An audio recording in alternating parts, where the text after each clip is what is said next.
નમસ્કાર મિત્રો, આજે આપણે એક એવા સાધનની વાત કરવાના છીએ જે તમે કોઈપણ ફેક્ટરી કે વર્કશોપમાં ચોક્કસ જોયું જ હશે.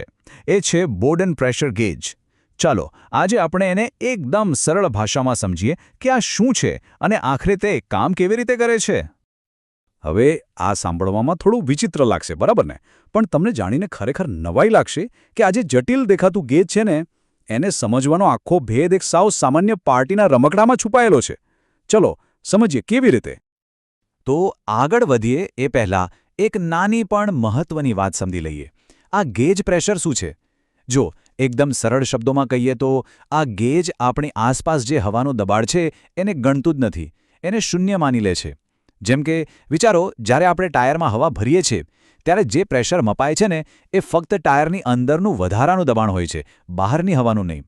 બસ આને જ ગેજ પ્રેશર કહેવાય. સારું, તો હવે મૂળ વાત પર આવીએ. આ ગેજ ખરેખર કામ કેવી રીતે કરે છે? એનો સિદ્ધાંત એટલો સરળ છે, એટલો સરળ કે તમે કદાચ એને જોયો પણ હશે પણ ક્યારે એના પર ધ્યાન નહીં આપ્યું હોય. તમને પેલું પાર્ટીમાં વગાડવાનું પીપળું યાદ છે, જેમાં આપણે ફૂંક મારીએ એટલે ગોળ વળેલી કાગળની પટ્ટી ફૂ કરીને એકદમ સીધી થઈ જાય છે? બસ માની લ્યો કે આ ગેજ એ જ સિદ્ધાંત પર કામ કરે છે, એકદમ એ જ. તો જુઓ, ફરક બસ એટલો જ છે. પાર્ટી હોર્નમાં આપણા શ્વાસની હવા કાગળની નળીને સીધી કરે છે અને અહીં બોર્ડન ગેજમાં પાઇપમાંથી આવતું પાણી કે તેલનું દબાણ એક મજબૂત ધાતુની ટ્યુબને સીધી કરવાની કોશિશ કરે છે. વિચાર તો એક જ છે, ખરું ને? ચાલો હવે થોડું ઊંડાણમાં ઉતરીએ અને આ મશીનની અંદર શું થાય છે એ જોઈએ.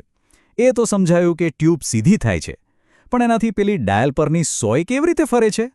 ચાલો જાણીએ. તો જુઓ, આ છે એના મુખ્ય ભાગો. પહેલી છે પેલી સી આકારની બોર્ડન ટ્યુબ જે પ્રેશરથી હલે છે. પછી એની સાથે જોડાયેલું છે એક લિંકેજ, અને એ લિંકેજ ફેરવે છે આ નાના નાના ગિયર્સને. આ બધાનું કામ બસ એક જ છે, ટ્યુબની નાનકડી હલચલને સોયની મોટી હલચલમાં ફેરવવાનું. તો આખી પ્રોસેસ કેવી રીતે થાય છે એ સમજો, સ્ટેપ બાય સ્ટેપ. જેવું પ્રેશરવાળું પ્રવાહી ટ્યુબમાં આવે છે એ તરત જ સીધી થવાની કોશિશ કરે છે. એના કારણે એની સાથે જોડાયેલું લિંકેજ ખેંચાય છે. આ લિંકેજ એક દાંતાવાળા ગિયરને ફેરવે છે અને એ ગિયર એની સાથે જોડાયેલા એકદમ નાના પિનિયન ગિયરને ગોળ ફેરવે છે. અને બસ આ પિનિયન ગિયર સાથે જ આપણી સોય જોડાયેલી હોય છે, જે તરત જ ડાયલ પર ફરીને આપણને રીડિંગ બતાવે છે. છે ને એકદમ સિમ્પલ? હવે આ જે સિદ્ધાંત છે ને એ એટલો જોરદાર અને સફળ રહ્યો કે એના પરથી અલગ અલગ જરૂરિયાત માટે અલગ અલગ પ્રકારના ગેજ બનાવવામાં આવ્યા. આપણે જે સૌથી વધારે જોઈએ છે એ તો સી ટાઈપ છે, પણ એ સિવાય સર્પાકાર એટલે કે સ્પાઇરલ અને હેલિકલ ટાઈપની ટ્યુબવાળા ગેજ પણ આવે છે. ભલે આકાર અલગ અલગ હોય પણ મૂળભૂત સિદ્ધાંત એ જ, ટ્યુબનું સીધું થવું. એ બધામાં સરખો જ રહે છે. અને વાત કરીએ એની તાકાતની તો તમને વિશ્વાસ નહીં આવે. કેટલાક સ્પેશિયલ બોર્ડન ગેજ 7000 બાર સુધીનું અમેઝિંગ પ્રેશર માપી શકે છે. હવે તમને થશે કે 7000 બાર એટલે કેટલું? તો સમજો, આપણી કારના ટાયરમાં જે હવા હોય છે ને એના કરતાં લગભગ 2500 ગણું વધારે. વિચાર કરો કેટલું જબરજસ્ત હશે. તો સવાલ એ થાય કે આટલી સિમ્પલ ડિઝાઇન દરેક જગ્યાએ, દરેક ઇન્ડસ્ટ્રીમાં આટલી બધી કેમ વપરાય છે? એની પાછળ નક્કર કારણો છે. ચાલો એના ફાયદાઓ પર એક નજર કરીએ. એના ફાયદાઓની લિસ્ટ ઘણી લાંબી છે. એક તો એની બનાવટ એકદમ સાદી છે. એને વાપરવા માટે કોઈ ખાસ ટ્રેનિંગની જરૂર નથી. ઓછું પ્રેશર હોય કે બહુ વધારે, બંને માપી શકે છે. સૌથી મોટી વાત, એને ચલાવવા માટે લાઇટ કે બેટરીની કોઈ જરૂર નથી અને રીડિંગ પણ લગભગ ચોક્કસ આપે છે. પણ આ બધામાં જે સૌથી મોટો અને સૌથી જોરદાર ફાયદો છે ને એ છે એની કિંમત. કેટલી કિંમત હશે?